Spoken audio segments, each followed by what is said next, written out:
এই কারণে নিক সমস্ত কিছু ভুলে নোয়ার প্রচন্ড খেয়াল রাখতে থাকে, এতটাই ভালো খেয়াল রাখতে থাকে কি সে তার রুমেই থাকতে লাগে, ঠিক আছে। আর এরকমই নিক ভাই তার বোনকে একদিন খেয়াল রাখছিল, আর সেই খেয়াল রাখার আগে তার বাবা দেখে ফেলে।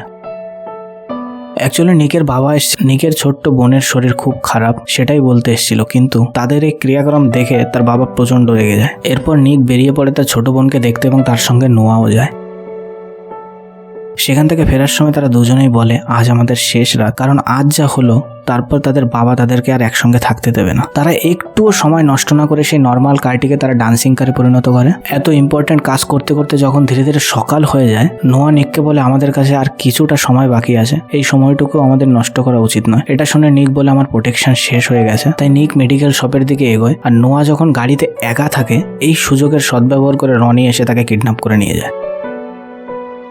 নিক যখন গাড়ির কাছে আসে সে নোয়াকে না দেখতে পেয়ে সিসিটিভি ফুটেজ চেক করে এবং সে বুঝতে পারে ওটা রনির কাজ।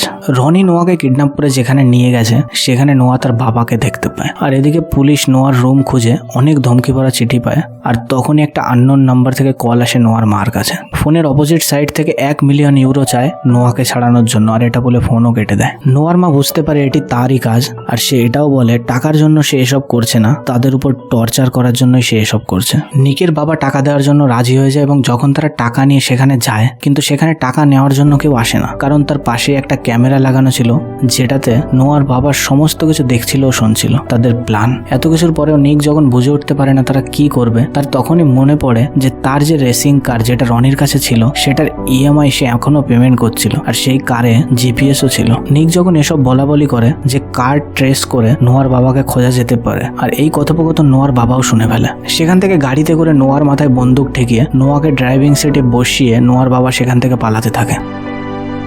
গাড়ি চলতি অবস্থায় নোয়ার মাকে মারার জন্য যখন গুলি চালায়, নিকের বাবা তাকে বাঁচিয়ে নেয় সেখান থেকে সরিয়ে। পেছনে পুলিশ থাকার কারণে গাড়ি চলতে চলতে এমন একটা জায়গায় গিয়ে আটকে পড়ে যেখানে সামনে যাওয়ার কোনো রাস্তাই ছিল না। একদিকে নোয়ার গাড়ি, অন্যদিকে নিকের, যার ভেতরে আছে পুলিশ, এবং তারা গাড়ি একদম ফুল স্পিডে ফেলে সেই মুভটি পারফর্ম করে যেটা নোয়ার বাবা নোয়াকে শিখিয়েছিল আর নোয়া নিককে। আর যখনই একদম পাশাপাশি গাড়ি আসে পুলিশ শুট করে এবং নোয়া তার মাথা নামিয়ে দেয়, আর সেখানেই গুলি লেগে নোয়ার বাবার মৃত্যু হয়। এই সমস্ত কিছু যখন মিটে যায় তখন নোয়া আর নিককে আবারও আমরা দেখতে পাই চুপি চুপি রোমান্স করতে।